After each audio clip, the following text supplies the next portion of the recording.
Hi, this is Zibby Owens, and you're listening to the award-winning podcast, Moms Don't Have Time to Read Books.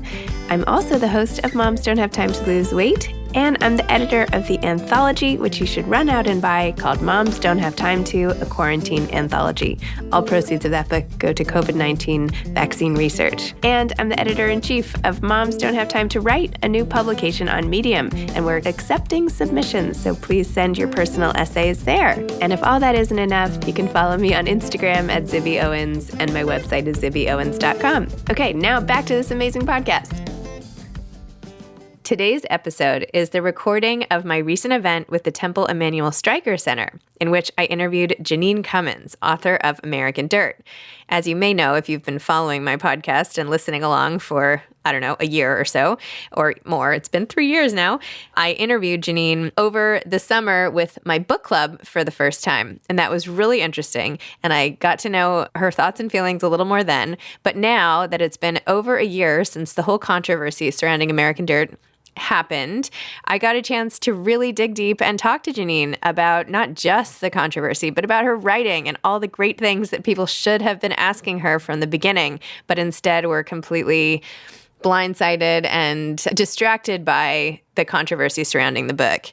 So this is a chance to hear from Jeanine herself what it was like to having death threats and all the rest when her book came out because of all the drama, how she handled it, what it was like writing American Dirt to begin with, what she's working on now, how she feels. And honestly, I just thought this was amazing and interesting, and I really thought that you all should hear it. So here it is. And by the way, in terms of bio, Jeanine is the author of 4 books, the best-selling memoir, A Rip in Heaven, and the novels The Outside Boy, The Crooked Branch, and of course, American Dirt, which was a bestseller and an Oprah's book pick. She lives in New York with her husband and 2 children. Hi, Jeanine. Hi, Zibby. How are you? I'm good. It's so great to see you. I wish we could do this in person, but this is the next best thing, right? Me too. It would be nice to do anything in person. I know. But particularly, yeah, soon, maybe next year. Who knows? Yeah. I'm so distracted by the beautiful bookshelf behind you and the way that it's color coordinated. I did that on Saturday morning. I have to say. Yes. I need to change my bookshelves now. I know I told you this, I'm just getting over COVID and I was in bed for 9 straight days. And on the 10th morning, I woke up and I was like, oh my gosh, I have energy again. And I came in here and I took every book off of every shelf and was like, I'm making a new bookshelf. So that was my burst of energy. Very good expenditure of your time. Yes. Anyway, well, I love books, and I particularly have loved your book, American Dirt, which I'm sure everybody on this Zoom has heard of and hopefully by this point has read. And if they haven't already, now's the time to read this book. Yes, there has been a lot of controversy around it. However, it is one of the best books I've ever read. And I say this to anybody who ever asks.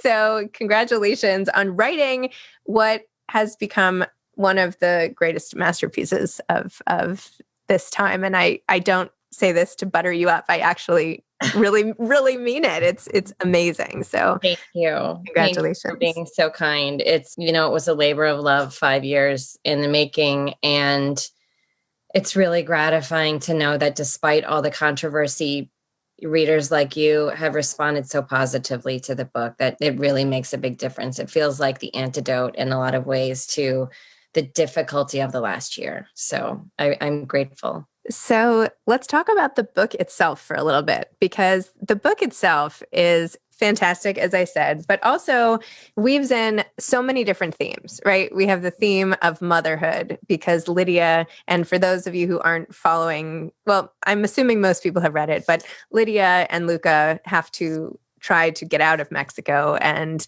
after a horrific opening scene, which is one for the ages. And a lot of it has to do with the fierce love that a mother has for her son and what she'll do to protect her son. And then, of course, there are layers and layers of themes on top of that. But let's start with like the motherhood piece and you're writing that relationship. Tell me a little bit about how you structured their relationship and what tools you used to really show this love and what a mother wouldn't do. Yeah. Well, I love that that's the first thing that we talk about because, that is the engine of the book for me. And in fact, I think it's probably the engine of most of my writing. Certainly, I think all my novels are about the bonds between parents and their children. And I think that one thing about this novel, it's funny given everything that happened, but I never thought of this as a Mexican story. I wrote 2 failed drafts of this novel, neither of which was set in Mexico before I wrote this one. And it's true that most of the characters in this book are Mexican and Central American, but kind of the whole point of the novel for me is that, in fact, they could be anyone. They could be from Syria or Afghanistan or, Houston, Texas at this point. It's what would you do if you're a mother and you live in a place that begins to collapse around you? To what lengths will you go to save your child? And I would argue that the answer to that question crosses every cultural boundary there is. The answer is anything. You would do anything.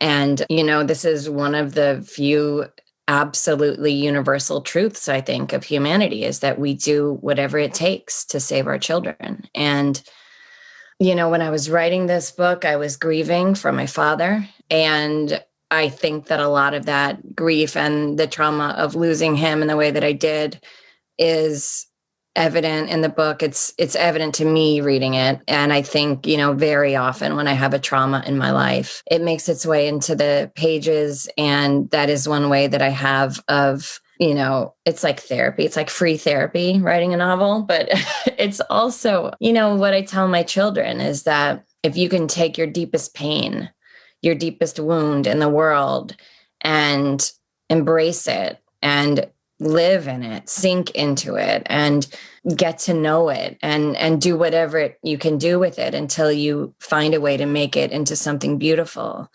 I think that is the greatest, endeavor that we can hope for as human beings. So as a writer, that's always what I want to do, is to take that kind of pain or trauma and find a way to use it in the story in a way that makes the story more meaningful. And you started with a memoir, or that was one of your first works, is when you recounted the horrific events that befell. Is that a word? Befell? That had befallen that happened to your family. Yeah. Your cousins who were, I can barely even say it, raped and murdered. Your brother narrowly escapes. How did you cope with that whole situation? I know you made it into a memoir, but when you start writing from a place like that, you can't just move on to like romance. Do you know what I mean? Like your stuff is like deep, so tell me a little bit about starting there and how that led you to the kind of writing you're doing now in fiction. Yeah. So the incident that happened with my family, it happened when I was 16 years old. And, you did the thumbnail version of it there. That's everything people need to know. We were on vacation visiting family, and my brother and cousins went out one night and they were attacked by 4 strangers, and the 2 girls never made it home. When you're 16 and that happens to your family, it was the single most formative experience of my life. And so it's impossible for me to know how I would be different as a writer or as a person, if that hadn't happened. But to be sure, I can draw bright lines from that experience to American Dirt. I've always been someone who's interested in writing stories from the less represented point of view. So, I feel like if you look at true crime, for example, most of those stories are focused on the murderers, on the perpetrators of violence. And it's for good reason. That's where the story is. The victims, having been murdered, are no longer around to tell their story. So the action is like hunting down and finding the murderer and figuring out what makes that person tick and all of that stuff. It's always been less interesting to me. I think because of that experience in my early life, that I've always felt a sort of silent outrage. Like, why are we focusing on the violent perpetrators? Why aren't we telling these stories from the points of view of the people who have suffered and endured? And so that was absolutely my driving force behind writing A Rip in Heaven, which was the memoir. And I think it has trickled into every book I've written since. And to be sure, it's a very strong theme in American Dirt. If you turn on Netflix, you're going to find 24 different iterations of stories about violent men in Mexico, it's always a man with a gun at the center of that story, whether he is law enforcement or a narcotraficante, almost doesn't matter because he's a guy with a gun who shoots people. And, there are very few stories about the women and children on the flip side of that violence.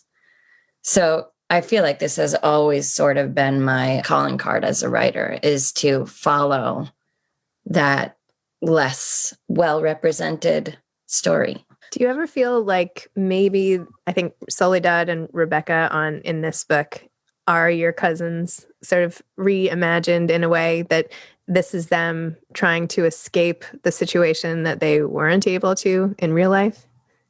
Yeah. I mean, it's not something I was cognizant of in my own psychology when I was writing it, but several people have asked me that question since, and it seems inescapably true at this point. I think so. I think that the birth of those two characters in my mind probably came from that latent place of grieving for those beautiful girls. Do you mind if I read just like 2 paragraphs about them? And Yeah, if you don't mind, this will be short. And this is when they're on La Bestia or the Bestia or whatever, when they're trying to escape and they have met this whole band of characters along the way. And well, I'll just read it. What happened? Soledad asks. There's still a lot of yelling coming from the car 2 ahead of theirs, and a couple of voices begin to emerge from the fray louder than the others. One man is welling, Hermano, Hermano, Hermano. And then he stands up on the train and his companions grab him and pull him back down. And then a moment later, the scene repeats itself. He seems determined to jump off. And now the story is traveling back along the train until it gets to the cluster of men seated in front of the sisters. One young man turns to share it. His brother fell off. Soledad gasps and crosses herself. Dios mío, how? She asks. The man points back at the tunnel they just passed through. Didn't see the tunnel. Was sitting up too tall on his knees, and bang, he hit his head on the top of the tunnel and got knocked right off. Soledad's face is a twist of horrified compassion. She leans past the young man because she can see now beyond him that the wailing brother is back on his feet a 3rd time. The words fly out of her mouth by instinct. Her hand darts toward him. Stop him, she screams. Grab him. But it's too late. The man has jumped. He's a distorted silhouette of arched arms and legs against the bleary yellow of the late morning sky. His shadow makes the shape of grief as he hurtles toward the earth. Too far, it's too far. Soledad's voice is still working independently of her body. Oh my God, oh my God. Their train car is already passing where the jumper has landed. His body rolls down the steep embankment and away. Luca counts his arms and legs. 1, 2, 3, 4. He counts them again to make sure. He still has all 4, but they don't seem to be working. His body comes to a stop in a thicket of weeds, and the train storms on without him, without his brother. Soledad is almost catatonic after watching the man jump, as if the incident loosened the fragile scab of her own suffering. She lies down again, and Rebecca pulls her sister's head into her lap. She strokes Soledad's long black hair back away from her forehead and quietly sings a song in a language Lydia has never heard before. Soledad stays there unblinking, but soon her expression softens, her dark eyebrows turn slack, and her lids flutter closed. She drifts into some state akin to sleep. Oh, you're so good. I mean, first of all, the immediacy of that scene. Like, I challenge anyone to feel like they were not just sitting up there, and that fear and that, oh my gosh, just all the emotion. So when you're writing a scene like this, tell me about it. Do you sit there and like sort of imagine it visually? How do you recreate a scene like this? Tell me what are your tricks? Gosh, that's a great question. And it's, I guess it's probably just saying like, oh, it's magic and I can't describe it is probably not helpful. But there is something that happens, I think, when I'm writing where the story is moving a bit beyond me and I'm not always self-aware in the moment of how it's happening or how I'm writing.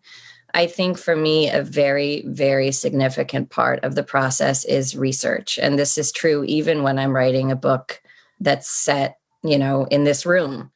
I need to immerse my imagination in that place. So I need to go there. I have to be, I spent a lot of time doing research in Mexico. I visited migrant shelters and orphanages, and I volunteered at a desayunador, and I spent a lot of time with migrants and listened to their stories. But also, I think there's something about being in the place that you're writing about that is almost impossible to recreate because you have to engage all five senses, I think. So, I mean, you can research, like you can watch YouTube videos and whatever, but you won't know what a place smells like unless you go there. So, I think for me, that is essential. And even when I've been to a place, when I'm then writing the scene, which might be weeks later, I always will go back to the camera roll and open those photographs that I took when I was there to try to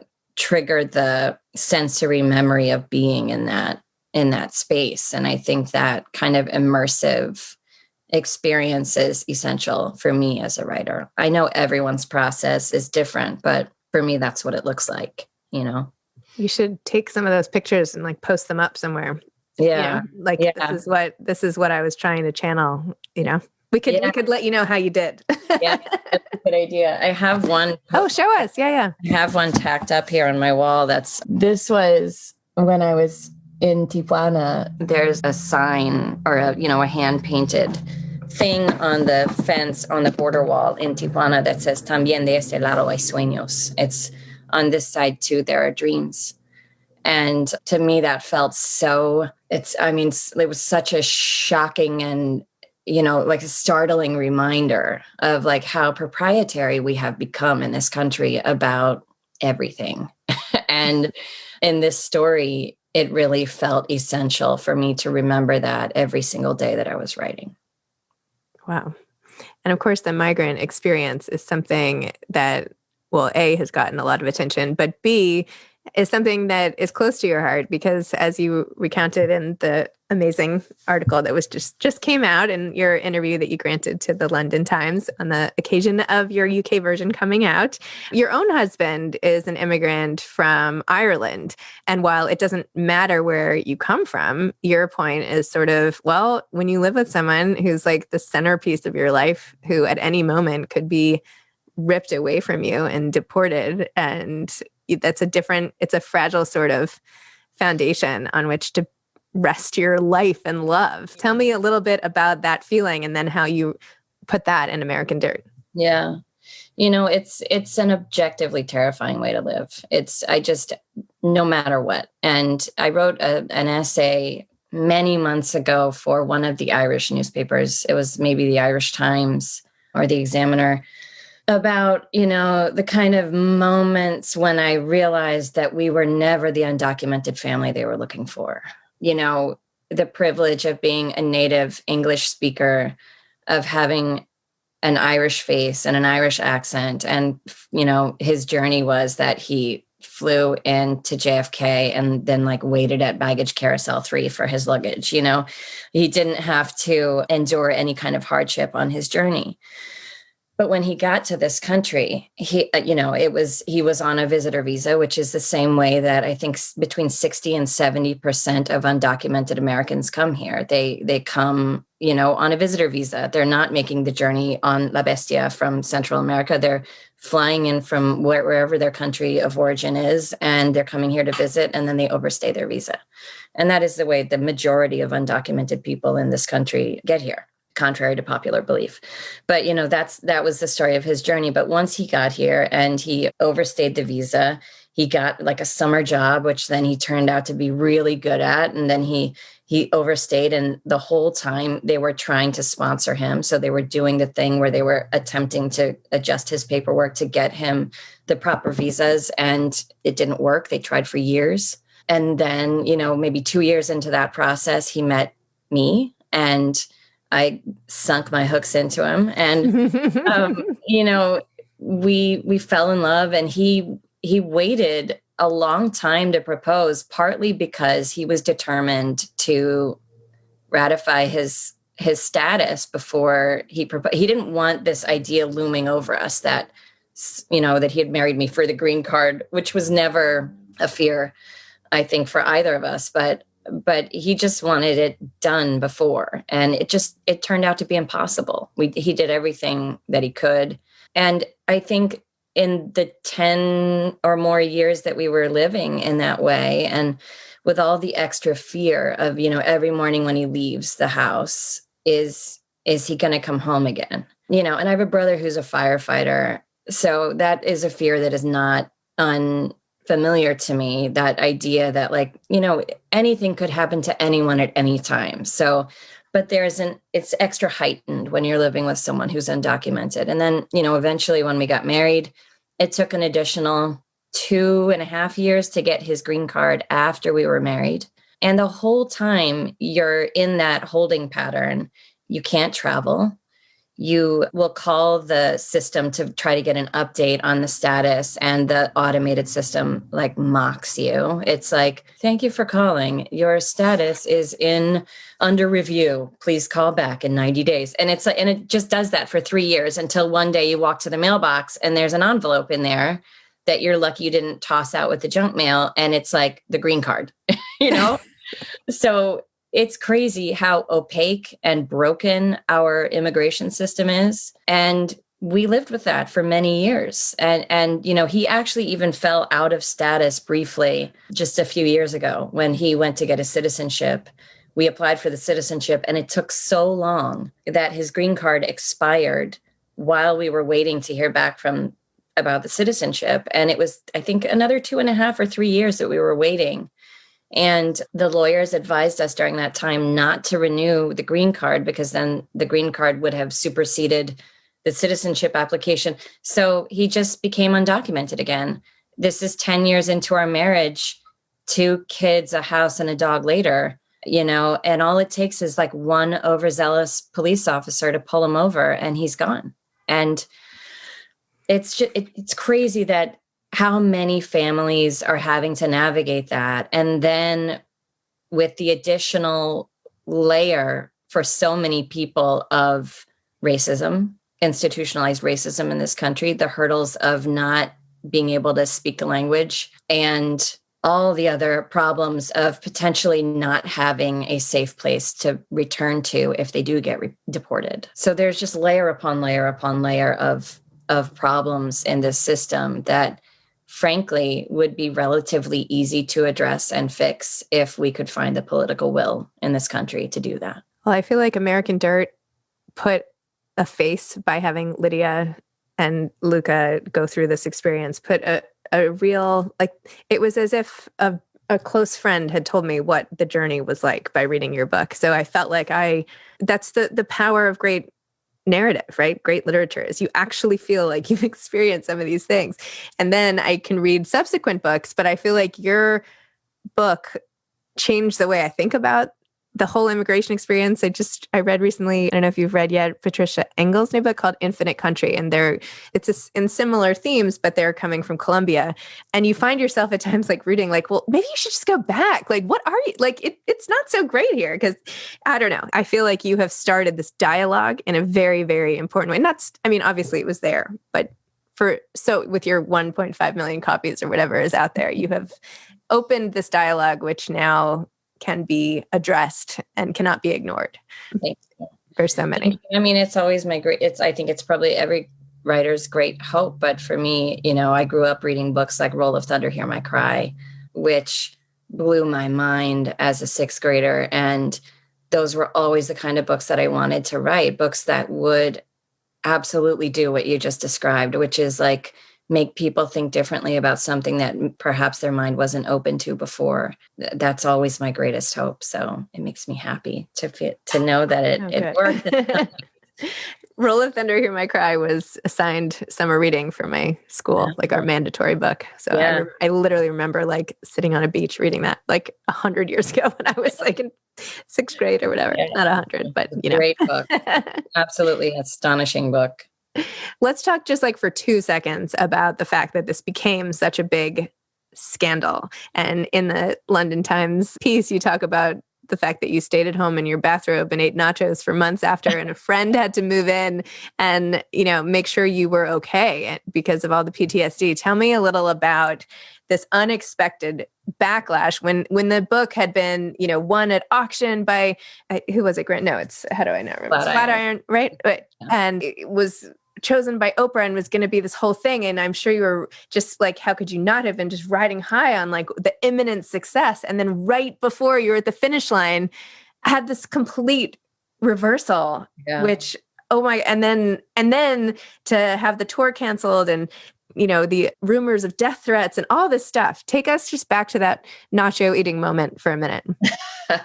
I try to stay away from that moment. It was bad. It was really, really painful. And, I am not a victim. I don't ever want to cast myself as a victim in any way. But, this moment in our culture where when we disagree with each other, instead of saying, please help me understand, what we say is, you're a piece of shit and you deserve to die. And then, all of Twitter starts saying that same thing. It's ugly, and it can be incredibly painful to the person who is on the receiving end of it. And it's a different person every third day now at this point. It is something we have to figure out how to contend with in this moment in our culture. And I don't know what the answer is, but it was really, really bad. It was, my husband says it was like launching a cruise ship from the top of a cliff, because it was so high, like you are saying. It was, the pre-publication praise for this book was like nothing I'd ever seen. And I was in publishing for 10 years. It was insane. It was really exciting. And I have to say, across an extremely diverse landscape of readership, including lots of Mexican and Latino writers who were saying rhapsodic things about this novel, until it all turned on a dime, like the weekend of publication, it all turned. And, it was funny because I did expect some pushback way before, and then when it didn't happen, when we sent out 10,000 copies of this galley and got nothing but glowing reviews for it for many months, I thought we were in the clear. And then, when it all happened just the weekend before publication, it was intense. It was painful. I think every writer is prepared to some degree to have bad reviews and to have people who hate the book. Fine. I'm cool with that. But there was something new in this moment where it wasn't so much about the book as it was about me. It was about my integrity.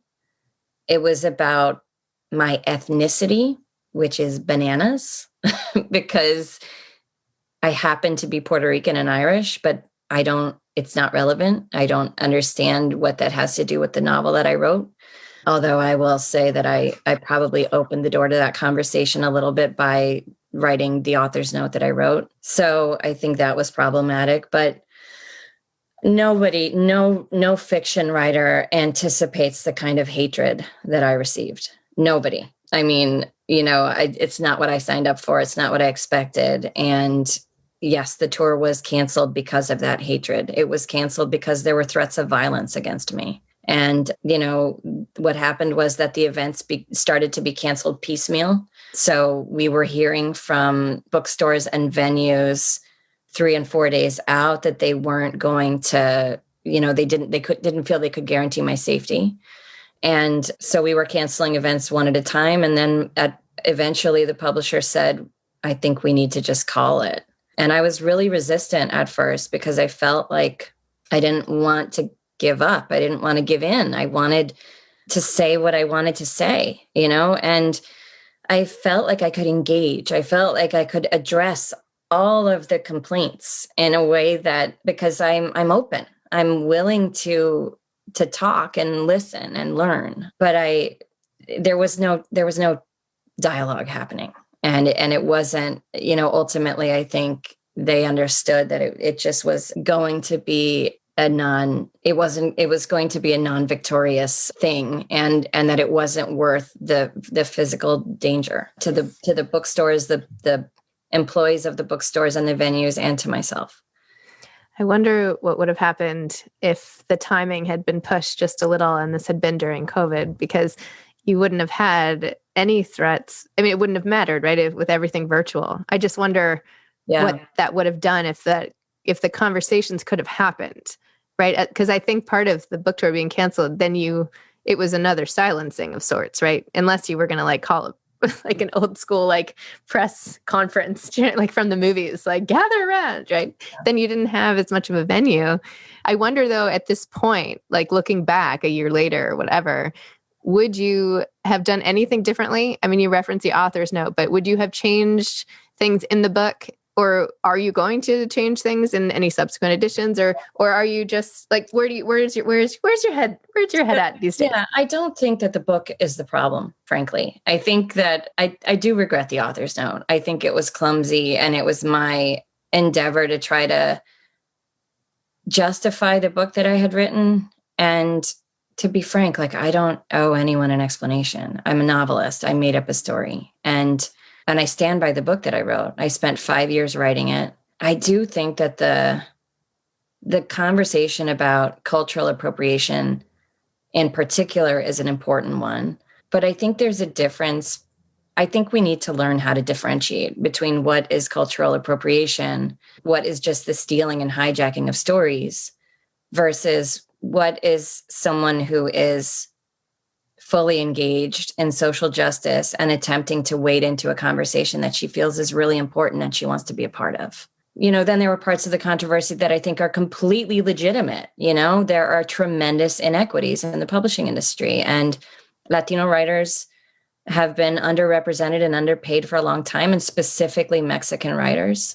And that is a thing that, the publishing industry, thanks in part to what happened with American Dirt, is finally contending with that reality that they need to do better with representation. And so I think that, I feel glad that those conversations are finally happening. It was painful to be the catalyst for them, especially as someone who I consider myself Latina. I'm part Puerto Rican, and I've always been really proud of my heritage. And so that it was weird. It felt really strange to be somehow held up as the poster child for inequity in the publishing industry when I am, I am who I am, without trying to pigeonhole myself in a half a sentence. But I did not recognize myself in the outrage online. I am not who I think people wanted to believe that I was.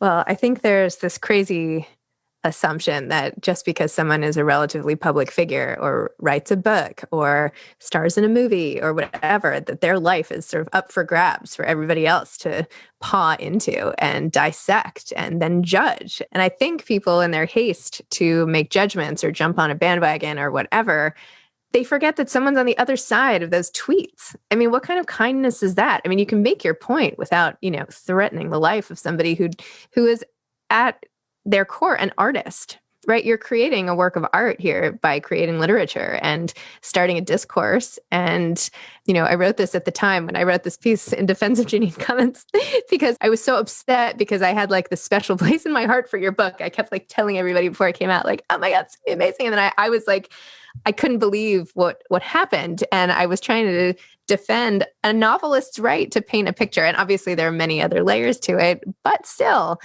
can we not try to write about a culture, whether or not we inhabit it? It doesn't mean other people shouldn't write it. I mean, I don't know. But for people like tweeting and tagging people on tweets and all this stuff, this goes back to just why be so mean? I don't know. I guess I don't know. I just sometimes I don't understand this sort of culture of hatred and cancellation and all of the stuff, but maybe that's off topic. I mean, look, it's so easy to go into that rabbit hole, and we could talk about it for days, but I should just say I've spent an inordinate amount of time thinking about it this year. And just even the phrase cancel culture, I think it bothers me. I don't use it because it feels like a cop out on both ends. It's like it allows people who don't want to be engaged with social justice or racial justice. It allows those people the opportunity to be dismissive, right? And say like, oh, it's just cancel culture, it's whatever.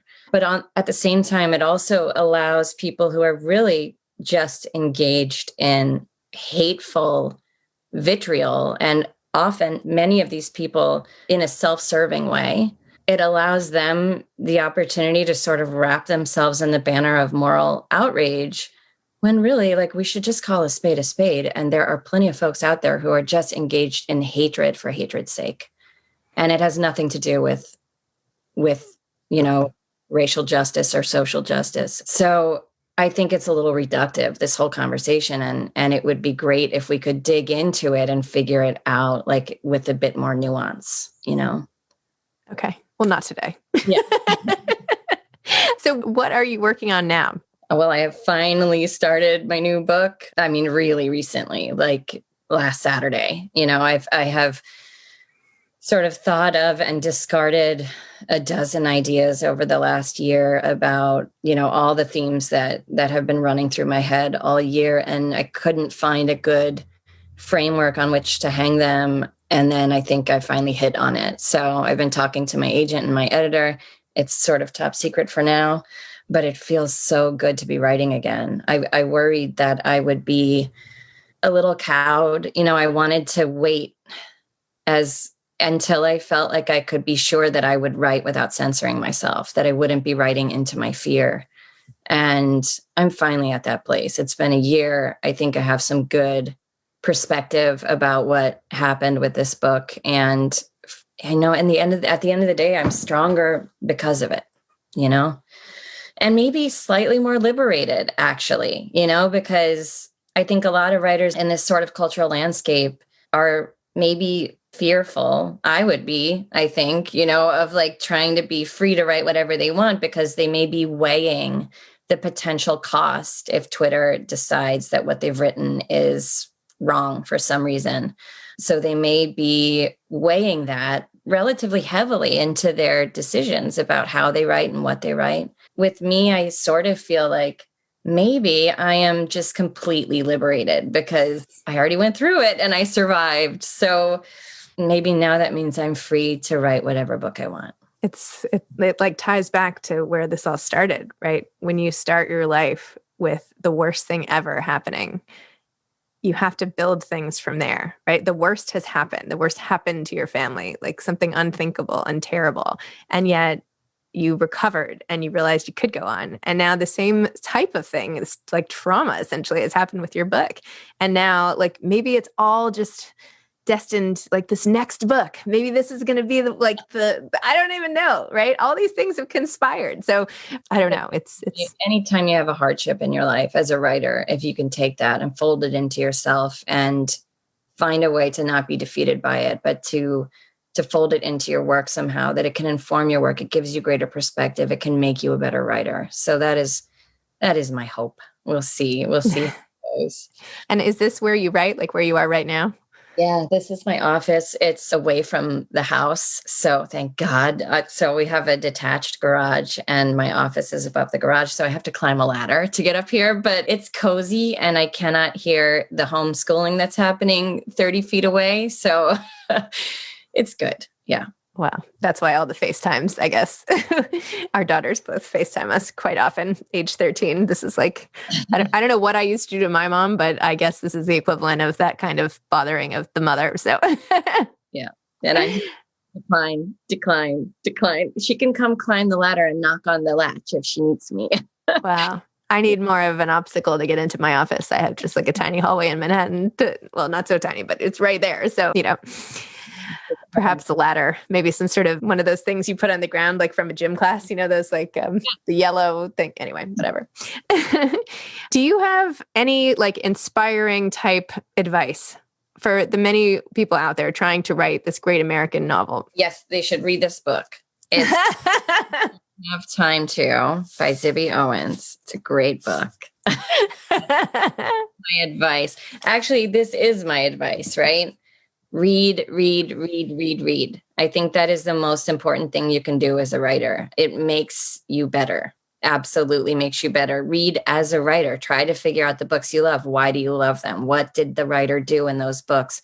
Pay attention to the craft. I have found at this point that when I am reading a book that I absolutely love, that is the only time I'm not paying attention to the craft. And then if it's almost flawless, and then you have to go back and read it again and figure out like, why was it so good? What did they do? What were their tricks? Because I think the craft is really visible in books that are like the 3 and 4 star books that you really enjoy, but you're not rapturous about them, right?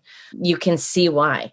And so I think all of that kind of reading is huge. It's crucial to being a good writer. Thank you so much for coming on Moms Don't Have Time to Read Books. Thank you so much. It was really enjoyable. Zibby, good to see you. Thank you so much. Thanks, everybody.